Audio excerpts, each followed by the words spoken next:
Welcome everyone to this class on how to get started on professional DJ gear. So I'm going to show you everything from how to operate the mixer, of course CDJs. I got a camera on my right here so you can see exactly what I see on the screen. And yeah, without further ado, let's get started. So first thing you need to know whenever you step onto the booth is make sure that everything you see here is exactly as shown. So most likely you're probably playing after somebody else, so everything is probably going to be out of whack. This fader knob should never exceed 0 decibels right here on the DJM-A9. What I recommend for live setups, don't ever touch this knob unless it's like that. That's plus 5 decibels. And plus 5 decibels, just for example's sakes, will do something like this. And you can see right here, there's this little button right here called clip. And if you're a music producer, you know exactly what clipping does. What you want is something that lands like this, where everything is 12 o'clock, there's slightly peaking, but nothing is distorting. I'm going to show you the mixer now, and look for the trim levels. That is the gray knob on the top, right above the high EQ. What you want is to keep it at a decent level as well. Keep your master level here. Now, depending on how the mixer is configured, there may be a limiter, so you might be able to increase the gain a little bit, but best to keep it around 12 o'clock or 2 o'clock at most. That's something that you should know.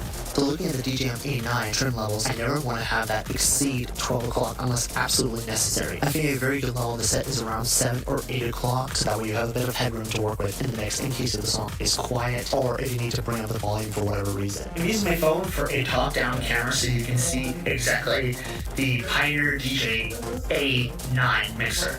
So as you can see, there are 2 headphone cue points. You have your headphone port right over here for all of these buttons. And your main cue point, which is these ones. On a 900 Nexus 2 mixer, which is the previous generation of this that came out in 2016, you'll only see these.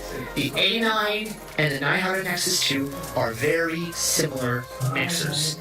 Big differences between the A9 and the 900 Nexus 2 is on the A9, this is your channel selector for your effects. As you can see, I can tap which one I want my effects on.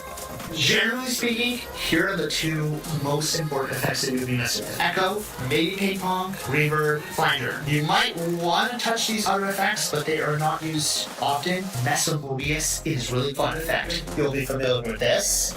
This is filter. You use this X pad to adjust the frequency. This is high pass, this is low pass. I want to set this in the center. Using time, we can adjust the length of how much reverb we want. Now, okay, interesting. Yes, the mixer is linked with the players. You'll notice if you press this button, Quantize, or you can press Auto Tap and it will sync. Now this mixer has a really good BPM detection. You don't have to be linked and it will still try and recognize the BPM. Let's do an example right here. I always make sure my first cue point, actually let's talk about this for a second. Notice I hit it and you'll see this waveform right over here. How do I want to mix that record with this record? So it's very simple. Zoom out and you see this dark blue part coming? That's probably a drop. I want to zoom in to make sure you get the clearest waveform because I know that that is a kick drum. Notice it's a little off, but I know that's exactly the part I want. Count in your head. 1, 2, 3, 4. 2, 2, 3, 4. 3, 2, 3, 4. It was a little off. Shift it.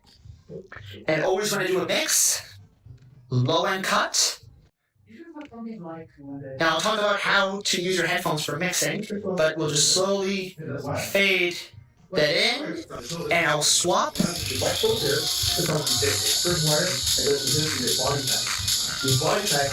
And I'll set up effect on channel 2.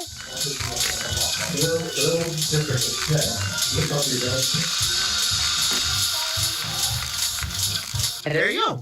You just done a DJ mix. Make sure this button is not flashing. I've done this mistake before where I'll load something on this deck and this will be active and not realize it. Because when you're playing, however loud the speakers are, they're probably insanely loud.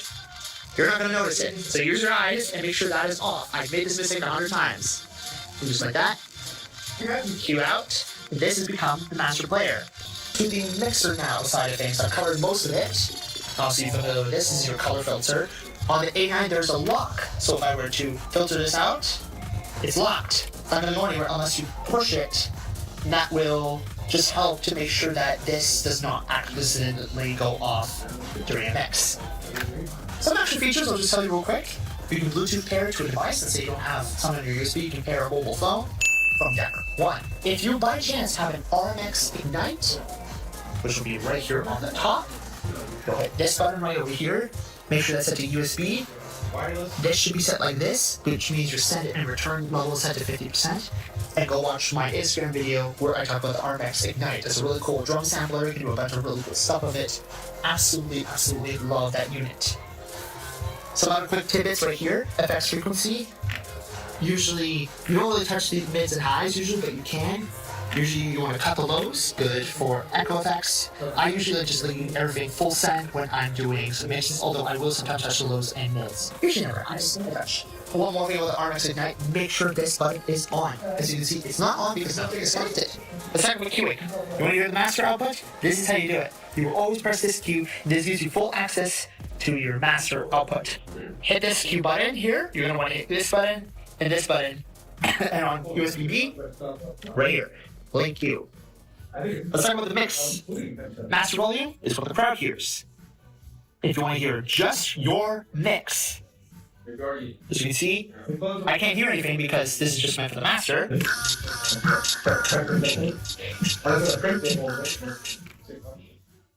That is the cue button, but if I go 12 o'clock,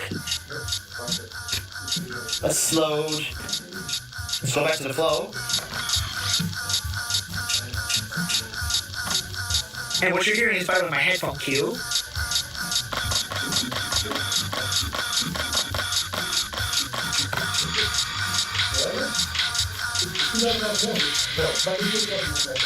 Oh, you see that?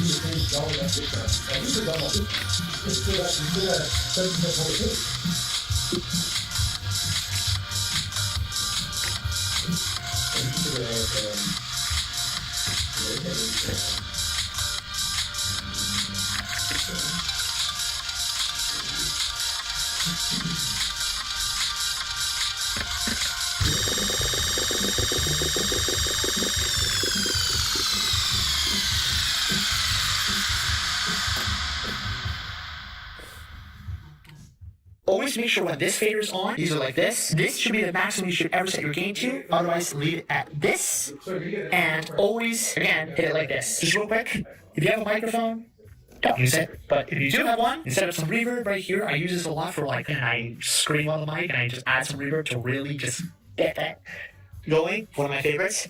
This is just for disco nights, and this is kind of stupid. Nobody really uses this, although you could add a dub echo and do some cool stuff with that. White noise, if you want to do the James Hype thing.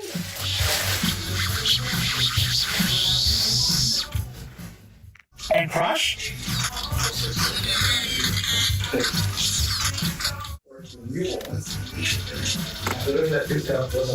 No, what you just saw there was a dub echo. And this is one of my favorite effects, space reverb, which is actually a reverb.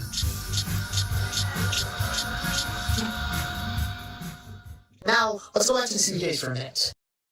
This is CDJ-3000. There are two formats for this player. Device library is for Pioneer devices. There's another format called One Library or Device Library Plus for AlphaTheta units like the CDJ-3000Xs, like the AZ, and like the Opus Squad. Make sure you differentiate the two. Take a look at the diagram on your screen. If the device is newer than 2023, then it is probably a Device Library Plus unit. As I said, best way to find out, are you playing on a Pioneer device or an AlphaTheta device? Let's continue.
We take your USB, if you're, again, on a CDJ-3000X's, you'll have a USB-C port.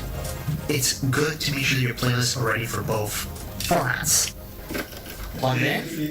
Now you plug your USB. Nothing's happening. This is normal.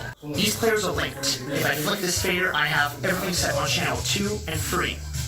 Channel 2, you notice the player goes red. That means the player is active. And if you do that, and you have it set up correctly, that means link is working. That means that if the USB is on this player, of our source, it will say USB link free on player free, which means it is linked. We're going to go to source right here in the top left corner. You'll see that it says my USB drive, and I am going to click load. Same thing on this one, source, link, and now I'm in the browse menu. There's a few menus you can do on the CDJs. This is pretty universal whether you're on the 2000 Nexus, 3000, or 3000X. And that is browse, tag list, playlist, search, and your main menu. So let's go back to source. I'm going to click this button called My Settings Load. And as you can see here, it loads, and it has set by default my display brightness to 3 because that's what I have set up in the config. So I'm going to lower that to 1, and the jog LED brightness is set to 3. I'm going to increase that to 5. Go over here, same thing. And we go to menu, display, and now we have everything loaded. So let's get out of this browse menu.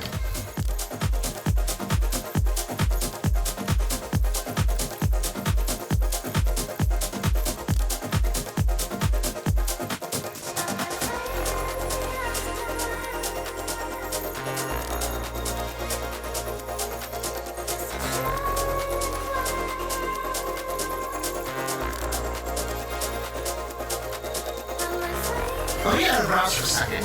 Click on load, and you can see right here, nothing's loaded yet, because this is the only active deck. There's also this, a tag list. I'll get to that in a minute. Now, if you're not sure what track to load, there's this really cool option where you can see every key you have.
You have 8 hotkeys right here.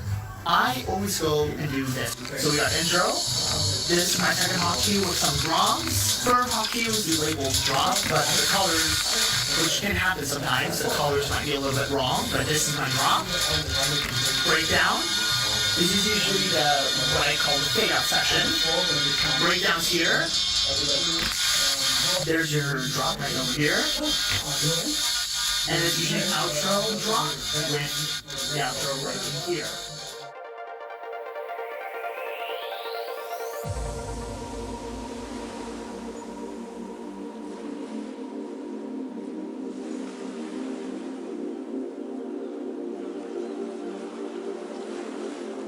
Now, Master Player, you just notice I clicked on something called Master Player.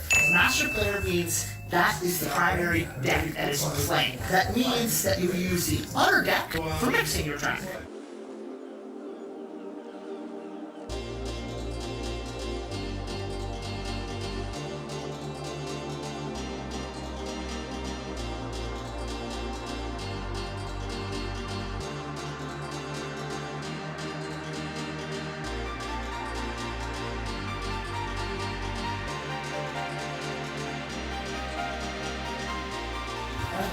Everything is in line with each other. As I said, the master deck, which means I'm going to be... Actually, I'm going to press play on both of these. So this is the primary active deck. Now, if I nudge this back, then it's going to reverse the song a little bit. If I shove this forward, as you can see, it puts everything in line together. Tempo reset is great if you hit this button. That completely disables this fader right over here. This fader right over here. What I'm going to hit is I always set master tempo on because we want a key lock. And I want to set the tempo. A good range is what I recommend if you're starting out and you're new to DJing. 6%, just play it safe. I'm a little bit more experienced, so I usually set mine at 10. 16 is a little bit adventurous, but that means you're going to be beat matching a little bit because the BPMs usually are not accurate unless you hit this dreaded button. Now, if your thing is quantized correctly, this is perfectly quantized. I can see right here that the quantize button is turned on right here, and I can scroll through and everything is on the grid.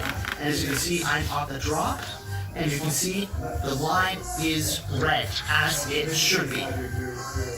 This is good. That's what we want. Now I'm going to quickly go and turn tempo reset off. Master tempo is set to 10. This is set to 10. And we're going to drop everything. And I think a good bass for mixing will be 130 beats per minute. And as you can see, this deck right here on the right, it looks like this. It's active. That's what we want. Let me set this as the master deck. So everything's in line. Master tempo is on that. It should have been on. And this is the part of being a DJ. You gotta look and you gotta think, okay, the master tempo's on.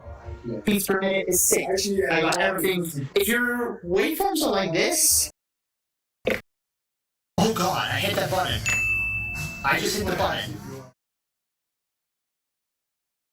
It flashes at you, beat sync is on. In the event that your mix is at risk, that dreaded button will save your DJ mix. You're starting out with DJing. Don't be scared to hit that button if you absolutely need to. And if you're mixing really fast like I am, and you're 4x going, you don't have time to nudge this deck and nudge that deck and then do a bunch of stuff. Hit the button, make sure in Rekordbox everything is quantized properly, and you'll be all set.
Now, let's set up the cue button. Let's just hit backspin. Let me press cue for a second. I just set up a cue point, which means if I were to play this song again, it will, the minute you press play, pause, and then cue, that will set the cue point. Now, sometimes when you're mixing, so you can see that, I went to this Hotcue, and it still went to here. So be aware of that. So sometimes the cue button will be disabled. You won't even be able to press this when you load a song sometimes. So what you gotta do is you gotta load a song, play pause real fast, set up the start cue point, and cue it. Now this is why you always set the cue point on the start. I turn Quantize off and I just go use this literally like a cue button. And set it here, just right at the starting position, and go. Earlier I showed you these. Beat loop, key shift, beat jump. You want to do a beat roll, beat loop, make sure slip mode is on, and now you'll notice everything shine blue for a minute, and then you have access to all of this. So now if I play a song,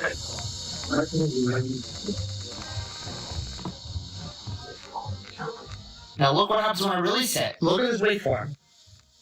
Now you see this little line right here? The track is still continuing.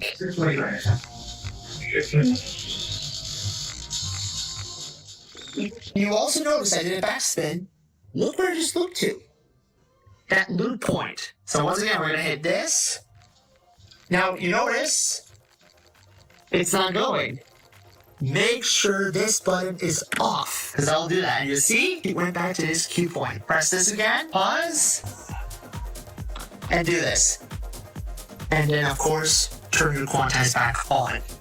Now, usually you can mix with Quantize off, but sometimes on CDJ, sometimes it will skip. So in my opinion, turn that off, you have no more delay, and it's up to you to keep everything in sync. And then, press Quantize if you want to do a beat jump or whatnot. Now, you've probably seen me do this. This is a Pseudo-Shift button. This can also delete Hotcues. So if I press this, my Hotcue's gone. Press it again, my Hotcue's back. I can also use this, if I touch on the screen, this will not scrub, but this will let you see, and you can see right here, how many bars does it take to get to this point. Now when it's paused, you'll notice this acts as a scrubber, which is something that is very good to know about.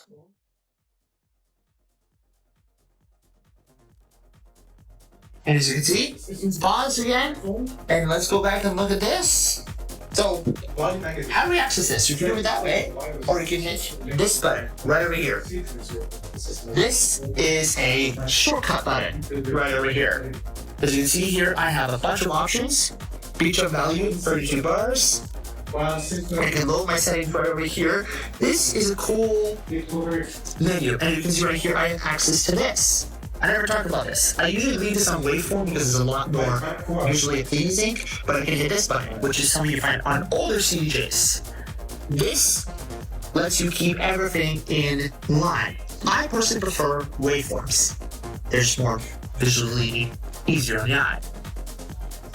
So you can see that, and now I can set where the position, if I want it on the left, on the center, what kind of waveform color do I want, and the brightness of the decks.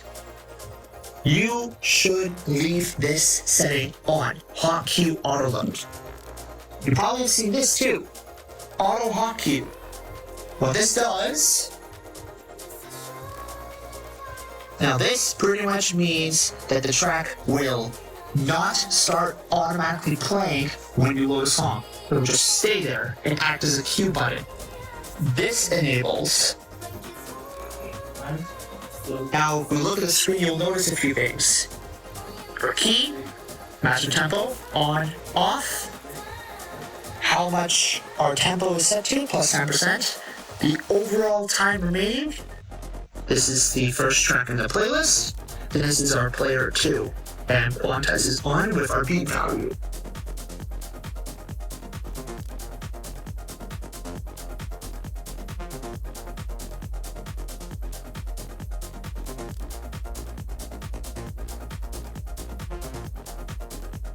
Now, let's go back to the CDJs for a minute. I'll show you how to browse, but what about if I have a playlist like this with 59 songs on it?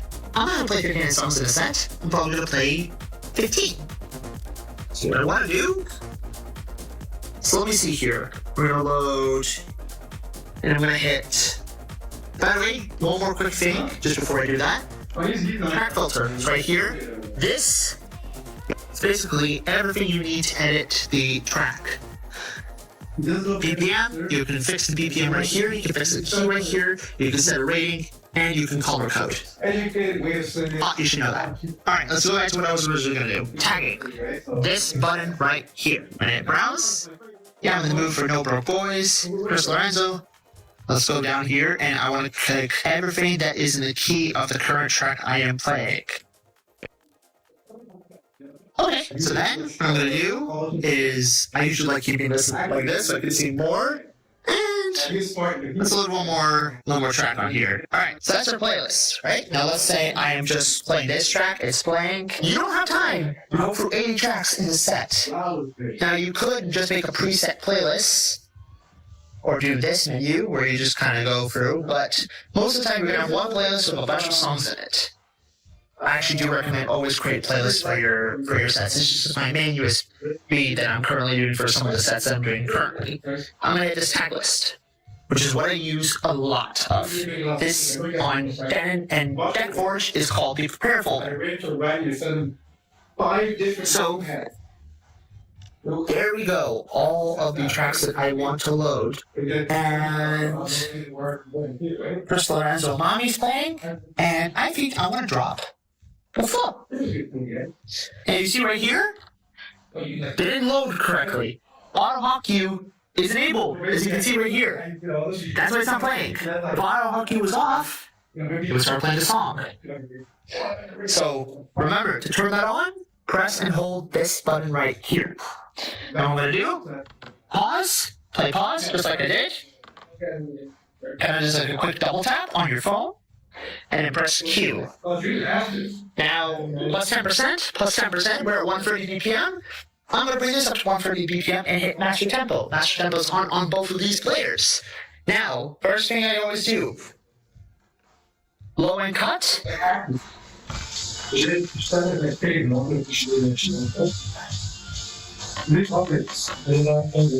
I usually tap it 4 times just to go da da da da da, kind of like a quick drum. That's why I like. I'm sorry. Changes to a filter. High pass that.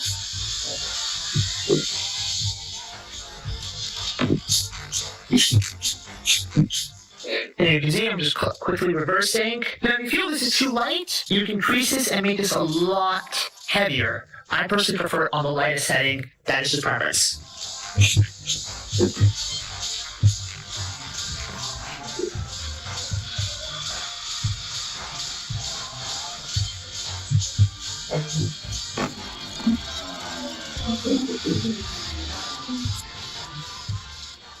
Now I would usually do a backspin with a little bit of reverb. I obviously forgot because I'm holding a phone. And this is your tape stop.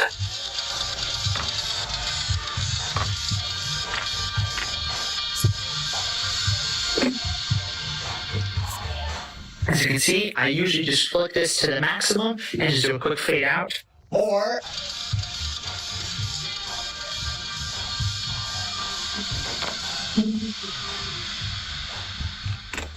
and usually as I would fade out, that song would pause, and I'll press play. And I actually did that recently at the Olly game show. I couldn't figure out what I wanted to play, so I just did a quick reverb fade out. Waited a couple seconds, and you count in your head, 1, 2, 3, 4. Just wait for the right moment so the mix kind of sounds right in your head. Because obviously there's nothing counting, and you just hit play just like normal. And just like that. That is your one-stop shop on basically how to use your CDJs. There you have all of the essentials you need to know. Obviously, there's a search icon here. You can search for all your tracks on your USB. You know about the tag list now. You know about the main menu. Tapping the main menu can quickly load the previous tracks that you loaded on this specific player. It does not work with link, so whatever you've loaded on this local player will appear in your history. Tap this, as you can see, nothing's here, because I mostly use this set right here. There you go. You're all set. Thanks for listening, and yeah, any questions? Feel free to reach out. I think it seems simple, and premise, it is simple, but there is a lot of buttons when you go to the Pro gear, and as you can see, a lot of different options, a lot of different effect combinations, a lot of different ways to get creative, and of course, we get into a V10 mixer.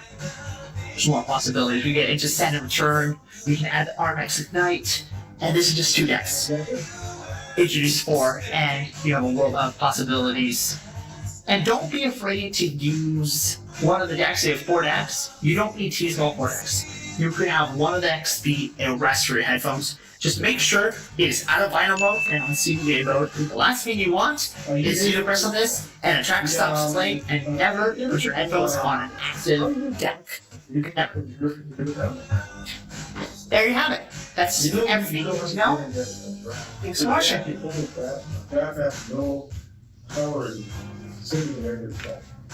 We have to hold well.